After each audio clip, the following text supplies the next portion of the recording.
الرحمن الرحیم 25 مارچ کو چاند گرہن ہے، لہذا جس علاقے میں چاند گرہن ہوگا وہاں پر ان لوگوں پر جو ہے وہ نماز آیات پڑھنی واجب ہو جاتی ہے۔ نماز آیات سورج گرہن، چاند گرہن، زلزلہ، سورخ آندھی یا ہر وہ آفت جس کی وجہ سے لوگوں کے اوپر خوف طاری ہو جائے، نماز آیات پڑھا کریں۔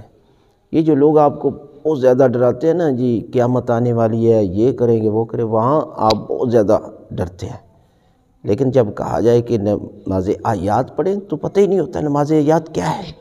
نماز آیات ان نشانیوں کی وجہ سے نماز آیات پڑھنی واجب ہوتی ہے، جس طرح پنجگانہ نماز ہے اسی طرح یہ نماز بھی واجب ہوتی ہے۔ لہذا جس عمل سورج گرہن ہے، چاند گرہن ہے تو آپ اس وقت نماز کو پڑھیں۔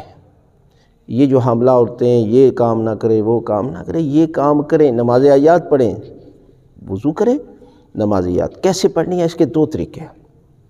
پہلا طریقہ تو یہ ہے کہ آپ سورہ الحمد پڑھیں اور اس کے بعد سورت کو مکمل پڑھیں، اللہ اکبر کر کے رکوع میں چلے جائیں، رکوع میں ذکر کرنے کے بعد پھر کھڑے ہوں، پھر سورہ الحمد پڑھیں، پھر سورت پڑھیں، پھر اسی طرح رکوع میں، یعنی کرتے 5 رکوع کرنے ہیں۔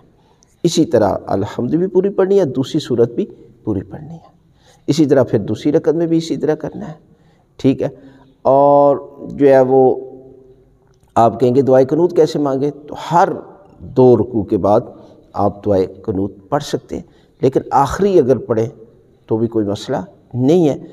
تو اسی طرح دوسرا طریقہ کار یہ ہے کہ آسان طریقہ وہ یہ ہے کہ آپ سورہ الحمد پڑھیں پہلی دفعہ اور اس کے بعد بسم اللہ الرحمن الرحیم پڑھ کے ساتھ ایک آیت کو ملا لیں، ایک سورت کی آیت، مثلا ہم ملاتے ہیں۔